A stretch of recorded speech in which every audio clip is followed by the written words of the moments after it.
Yan, magandang umaga mga boss. Ito na naman po tayo. Panibagong umaga, panibagong blessing, panibagong pagsubok. Basta sa araw-araw, laban lang.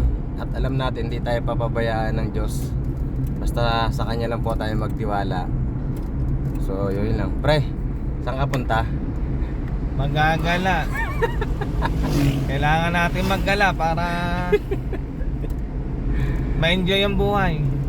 So, ganun lang naman ang buhay, pre, di ba? Kasi kailangan mong balansehin yan eh. Magagala ka, may time ka rin sa family. Balance. Pero habang nagagala ka, Dapat may bibigay ka sa pamilya mo. dapat kumikita ka. Kumikita ka. Diba? Yun lang naman ang ano, pre. Kasi maikli naman ang buhay para sayangin mo sa mga walang kwentang bagay, diba? Oo.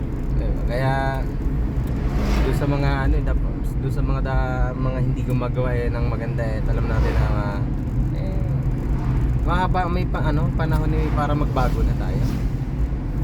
Hindi. Masarap yung nagagala ka na pag-uwi mo, may dala kang ano para sa pamilya mo. May dalang pasalubong. May pasalubong ka, para ang ganda ng salubong sa'yo. Nakangiti. Pre, may tanong ako sa iyo. Oh. Anong masasabi mo dun sa mga tao na tinutulungan mo na tapos ang ibabalik sa iyo hindi maganda? Sige nga.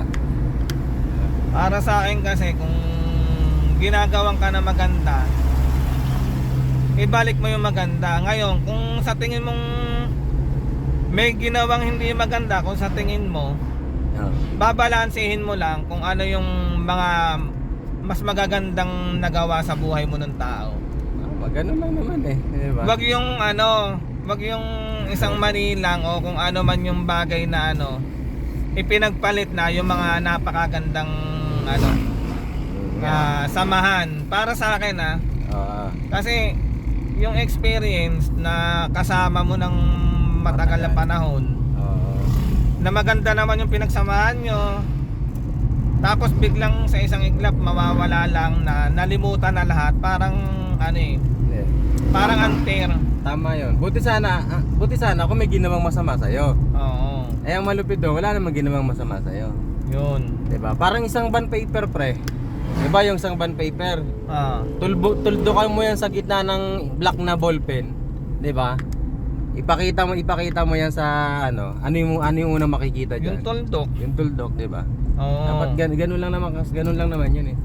Kaya minsan, sabi nga, sa 1,000 nagawa nating kabutihan o mabuti, isa lang yung pagkakamali mula at yung burado. Ngayon, Tama? Diba? Ang naman dyan, kung kunyari, grupo, magkakaibigan, dapat, kung yung dalawa nagka-issue, Huwag kang magsali. wag mong isali yung iba, wag kang maghanap ng papabor sa'yo. At kung kaya mong mamagitan para magkaayos, gawin mo. Balanse ka lang. Tama, diba? Pakikinggan mo yung kwento ng isa, mababalanse mo. Ngayon, Tama. kung kaibigan ka, hindi ka kakampi sa kahit sino sa kanila. Oo. Pakikinggan mo lang. At ang goal mo, magkaayos. Tama. Ako kasi pre, ang ugali ko talaga iba rin eh. Isa lang kaya kong siguraduhin. Maghihiwalay tayo pero sisiguraduhin ko sa'yo wala sa akin ang problema. 'Di ba? Ganun lang naman kasimple eh. At meron kaming isang di ko nababanggitin yung pangalan niya, pero ang galing mag-advise nun. Grabe yun. Magaling na mekaniko yun. Talagang sobrang galing na mekaniko. 'Di ba? Sabi nga niya, 2 tao lang naman kasi yung pagpipilian mo na makasama o maging kaibigan. Yung sabi niya, mamimili ka lang sa 2 kung alin man doon. Una, yung marunong mahiya. 'Di ba? Pangalawa, yung hindi marunong mahiya.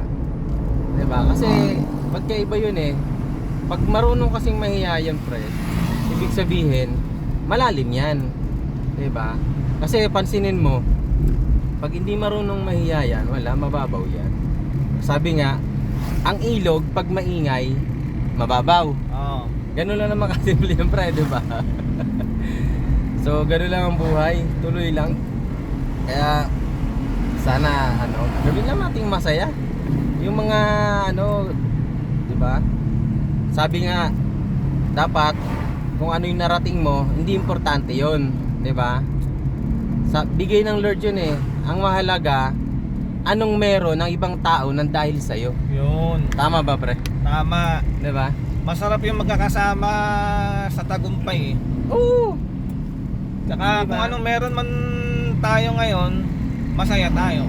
Tsaka dapat maging blessing ka sa maraming tao. Hindi yung porket hindi mo na napapakinabangan, 'di ba? Wala ka nang pakinabang sa isang tao, eh kaaway mo na, kalaban mo na, mali 'yun. 'Di ba? Kaya iisa lang naman tayo ng ng layunin eh, 'di ba? Yung sabi nga makatulong ka. 'Di ba? Minsan pre yung salitang tulong kasi naaabuso eh, naniniwala ka doon. Kasi Oo, kahit anong gawin mong gandang tulong sa isang tao, huwag ka mag-expect na maganda yung ibabalik sa iyo niyan. Kung Oo. ano ang gustong ibalik sa iyo niyan. Oo, hindi mo na kontrolado yun. Hindi mo kasi kontrolado yun eh. Tsaka hindi mo hawak yung ugali ng bawat tao. Kasi sabi nga, tingnan mo, sa 5 magkakapatid na lang, tingnan mo pre. Iisa nanay, iisa tatay. Tanong bakit magkakaiba ng ugali? 'Di ba? So dapat marunong ka mag-handle ng sitwasyon. 'Di ba? Yun ang napaka-crucial eh, yung mag-handle ka ng sitwasyon eh. Yung tipong alam mo na sobrang hirap na, nakala mo eh wala nang pag-asa maayos yung mga bagay-bagay, pero dahil naniniwala ka sa Diyos, sa Panginoon na kayang mabago 'yan o magkaayos ang lahat. So walang imposible, 'di ba, pre? Oo, tsaka yung mga tamang tao na makakasama mo na Totoo yun. mag-a-advise sa'yo ng ikagaganda mo. Diba? Totoo yun. Ako kasi basta wala akong ginagawang masama sa tao, diba? Yun lang naman kasi ayaw ko kasing gawin pre, yung ayaw kong gawin sa akin, diba? Yung ayaw kong gawin sa akin, ayaw kong gawin din sa kapwa ko kasi dun magsisimula ang hindi magandang samaan eh, diba? Diba sabi nga eh, ang pagsasabi ng tapat pagsasama ng maluwag. Diba? Ganun lang naman ang buhay eh. Kaya sa totoo lang, marami ka naman pwedeng maging kaibigan. Naniniwala ka ba doon? Totoo. Marami. Pero mabibilang mo yung mga totoo. Kasi magkaiba yung pre. Marami magiging kaibigan ka diyan. Pero paano mo malalaman yon, yung malalaman yung totoong kaibigan mo talaga diyan? Pag walang-wala ka na. Yun. Sakto. Sino Diba? kasama mo? Simple lang naman yan pre, di ba? Sino kasama mo nung walang-wala ka? Sino kasama mo nung nagkaroon ka? Oo. Di ba? Diba? Ganun lang yun. Ganun lang kasimple eh, di ba? O yung sabi nga, dati ulam natin tuyo, gulay, di ba? Sardinas, di ba? Nandyan. Pero ang masakit, di ba? Nung bulalo na, lechon, di ba? Crispy pata, di ba? Nagbabago ang ugali ng tao. Yun, hindi natin kontrolado yun. Pre, alam mo Diba? bakit? Oh. Iba-iba rin kasi ng ingredients yun, pre. Nakakasama siguro yung mga ingredients. Kaya ganun. Diba? Dapat yun lang eh. Kasi sabi nga, pre, ito matindi. Yung pera, huwag tayo magpagamit sa pera. Oo, kailangan natin ng pera. Tama? Lahat ng tao kailangan naman ng pera. Palamuti lang naman yan sa buhay eh. Sabi nga, pag wala kang pera at marami kang totoong kaibigan madaling gumawa ng pera. Oo. Totoo yun. At maraming tutulong sa'yo, hindi ka papabayaan. Diba? Basta magandang ugali lang. Wala eh. Basta yun lang. Pag Yun lang dumarating natin, nga yun lang natin pre. Pag dumarating nga yung time na nanghihina ka, meron magpapalakas sa'yo eh. Oo, ganun lang naman yun eh. Diba? Magpapalakasan ng bawat isa dyan. So ibig sabihin, iisa kayo ng ng tawag dito, yung pinagkakasunduan at alam nyo na tunay kayo magkakaibigan. O, diba?